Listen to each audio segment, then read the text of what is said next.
Hi, welcome back to Helen Phelan Studio. Today is a 15-minute deep core strength class. So we're getting into your lowest and deepest abdominals, your transverse abdominals. They're the ones that wrap around your low waist like a belt. They corset you, they support your spine. They're my favorite muscle, if I had to choose one.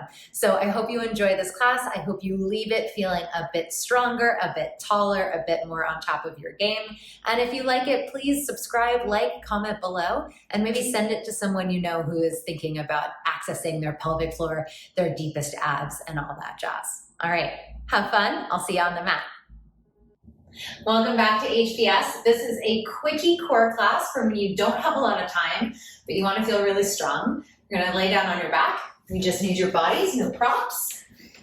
And we get started with our knees up in our tabletop position.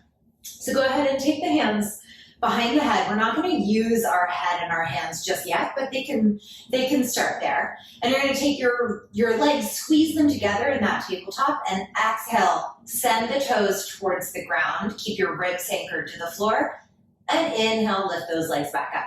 So you can actually even bring your hands to your rib cage to make sure that they're wrapping together and not popping up off the ground. I like to think about pressing the back of my shirt onto the floor, the back of my shoulders, and sometimes it's just helpful to put your hands on your body. I like an exhale on the down and an inhale on the up, but you can play with that breathing, find what feels good. Important to note that you don't have to get the legs all the way to the ground.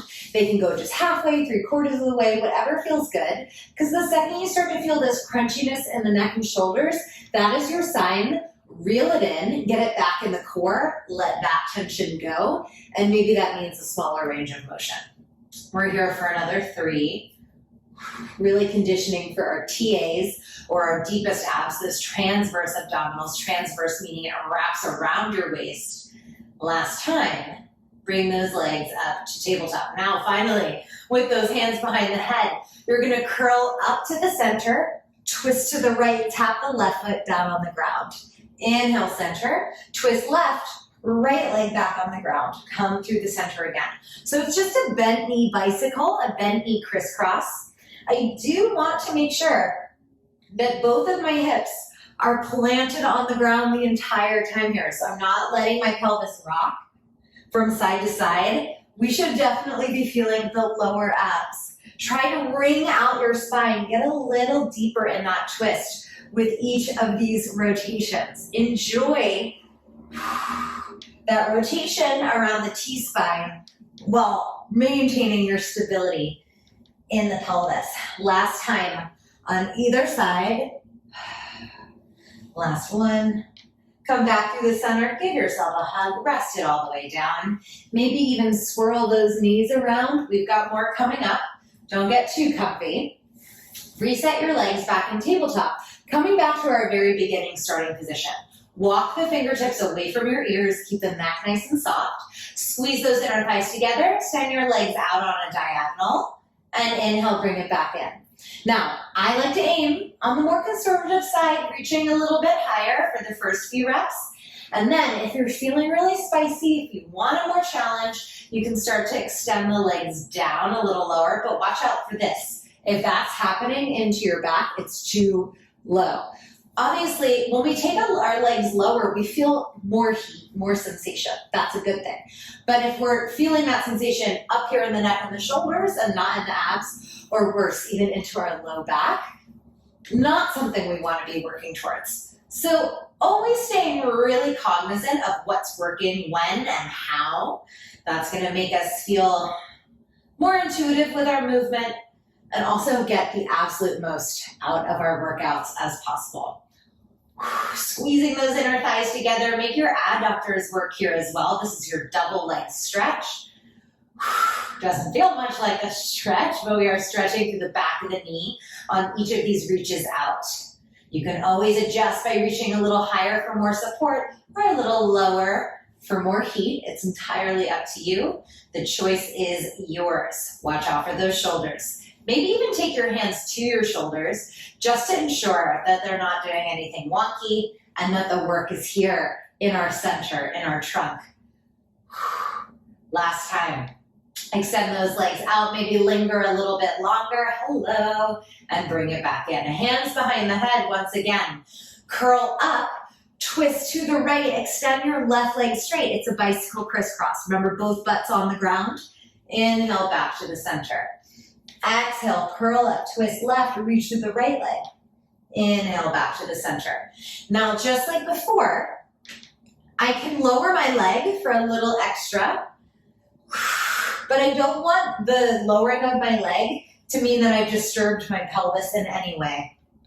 You also have the option to keep your head and chest up through the center as you work on that rotation. And really think about twisting at the ribs, twisting at the T-spine, so your thoracic spine, the upper part of your back, rather than letting your whole body sort of wobble side to side. That requires so much more stability. That gives us a lot bit more challenge. Let your head be heavy in your hands so there's no overworking of your neck muscles. Last two. And one, come back through the center, rest it down, little hugs, side to side. I'm gonna do a little work for your brain here. Tabletop your legs once again. Now I'm gonna tap my right leg down towards the ground, just like we did in the beginning. But as I pick this right leg up, left leg goes straight. All right? So for the brain, right knee is bent the whole time, it taps the ground. As I lift through the right leg, I push out at the left, still keeping the ribs nice and controlled. If your brain is saying no thank you to the coordination, I want you to repeat what we just did before, where we were doing both legs lowering at the same time. A little simpler. I actually find that harder on the core, but this is a little harder for our brain. Making it a little bit more mindful, staying engaged in more ways than one, not just our core, but also mentally. Exhaling as that left leg reaches away for two. And one. Now, as you pick the right leg up, I'm going to twist towards the right back into that bicycle. Lower the head and chest, right foot goes down. Not resting it on the ground, but just reaching towards the ground. Exhale, big twist towards the top leg, towards my right leg. I'm just doing the same side over and over so our brains don't explode, but so we really feel those obliques. Get as much out of it by really exhaling completely on that twist. Don't let any air stay stuck in those lungs. We're here for 3, 2, last time. Now, fancy transition. Come back through the center and rest it up. Not that fancy, actually. Rock it side to side. Same thing. Tabletop your legs. Left leg is going to start bent. Left leg taps down. Then trade out. Right leg straightens out in front of you.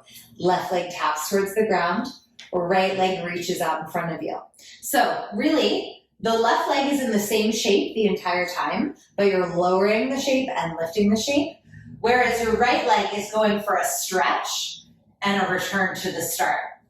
Put your hands on your hips. Make sure your hips are not wobbling anywhere. Try to breathe into your back ribs and really anchor that T-spine, that upper back to the floor. We're here for another 2. We're going to add that twist. We're only going to twist to the left. Last time. If you get overwhelmed, do not worry about it. Just follow along. Hands behind the head, curl up, twist left. Reach the right leg straight out. Return it back to the ground. Exhale, big twist. Inhale, back to the floor. We are almost there. Then we're going to flip it down, flip it upside down, and get into some planking action. Super exciting, I know. For 3, I think it's exciting. And 2. And 1, and then we have that not so fancy transition back through the center, even deeper curl to rest it down. Whew. Give yourself a hug, and then just the teeniest bit of momentum to come up to seated and find your all fours. So, in your all fours position, you're going to stack your shoulders right on top of the hands and roll those shoulders down and away from the ears. This is where it starts to get really good. We have lots of heat built up here, but we're going to take it into some full body action here. Slide the shoulders away from your ears, nice long neck. Float your knees up with the toes tucked under. Exhale. Inhale, tap it back down. This is one of my favorite deep ab conditioning moves because you can really feel that lift through that pelvic floor, co-contracting with my visual of magnetizing my hip bones together. So you've got magnet here and magnet here. You're trying to hug them in. Not sucking in, not gripping in, but just magnetizing them towards your center. It's a little more subtle than the grippy brace that you might have learned in gym class in school.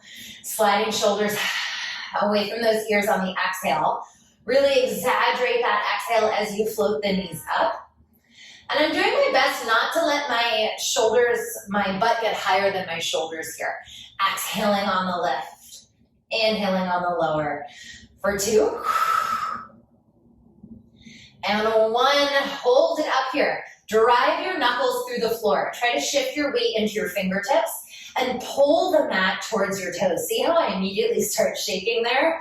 A lot more is going on when I try to shorten the mat. Keep flaring your sits bones out behind you, and please don't hold your breath. Inhaling through your nostrils, exhaling out through your throat. It should feel really good, really hard, but really good. Last 2, and 1, set it down for a second. Now, just give your wrists a nice healthy flick out. We're on our hands and knees for a little bit longer. Just want to make sure that anytime you are feeling tension in the wrists, you feel like you have the option always, come on, break, get back into it when you feel ready. One more time here with those little knee taps. This should almost feel reminiscent of what our very first movement was when we were laying on our backs, tapping one leg down at a time. I love a through line. Lift it up, exhale, find your float. Inhale, set it down.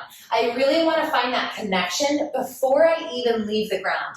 So as you exhale, think, hug around the waist, then float yourself up. And it's so much more supportive. It's so much more interactive of the whole body. My focus is in front of my hands, really at the front of my mat. So I'm not looking straight ahead. I'm not letting my head fall all the way down. I'm keeping my head in line with my spine. I don't know why I thought working out with my hair down today would be good. I just liked my curl pattern. I didn't want to put it in a ponytail. Inhale, back down. And exhale, float it up. 2 more of those floats. You're going to come up, you stay up on this next one. Keep your knees off the ground if you can. Take your right hand to your left thigh, back to center. Left hand, right thigh, back to center. Take your time with it. Try not to shift your hips. You can always set your knees down, break, reset, come back up when you're ready. But try not to shift back. I can feel myself wanting to do that too. So bring your focus a little more front. Told you it's full body, even though it's a core class. For 2. And 1, set it all the way down. Sit it back. Again, little love for your wrists. Big circles, both directions. We add on even more. So you're going to take this now into your plank. 2 ways to do your plank. Your plank can either be here on the knees, but it should look different from this position. Your butt should be in front of your pelvis, or up here on the toes. Either way, butt is squeezed and tucked under. Consider your butt part of your abdominals here. Pulling the floor towards you. You're going to bend those knees and straighten it back out. If you're starting from the ground, you're going to give me 1 leg at a time. But the beauty of that kneeling plank is that all you have to do is straighten your leg, and it's a plank shape, right? So it shouldn't be like a shuffle back and forth that we have to do. Inhale on the down. Exhale on the up. Pull those shoulder blades gently away from your ears. We're here for 3. 2. We're just going to hold this next one. It's super fun. Stay. Pull the mat towards your toes. Squeeze into your bottom. Lift the back of your head up to the sky. Give me a few more deep breaths. Inhaling through the nose. Think about your proud posture, open collarbones while lifting your armpits away from the ground. 1 more deep breath. Set it down. Very last challenge. We're going to tie those last 2 moves together. The knee tap is going to become more of a squat this time. So you can watch me once if you're confused. From the knees, it looks like this, almost like a child's pose, to a plank hold, squeezing into your butt. Or if you're doing your straight leg version, it's really a crouch, into a plank. So I'm flaring my sits bones, stick your butt out here, and then curl it under, really tuck it into a C curve as you bring it in. That's gonna protect your back. Inhaling on the back. Exhaling as you bring it forward. Relax your pelvic floor as you sit back, and now try to hug and lift it all the way in. We're here for 2. And 1, come into your position to hold. Now, option to repeat what we did before if you've been working on your knees, or if you're feeling good, you can take it into a mountain climber with that same knee tap. Once again, I want to avoid moving my hips around too much. And it's really hard, so it doesn't have to be perfect. Choosing a variation that makes sense for you. We just have 4. Hot pot of coffee on your tail, don't spill it. Last 2. And 1. Carefully set it all the way down. Sit back on your bottom. Oh, we did it. Hands behind the chest, hands behind the back rather. Reaching your knuckles towards the ground, reach them back behind you, lift your heart up. Letting it all the way go. And there you go, 15 minutes of quick core. That's all you need. That was really hard, right? So I hope you have a great rest of your day. Please drop a comment. Let me know how that felt for you, what you want more of, and I'll see you back again, hopefully for a longer class next time. Bye.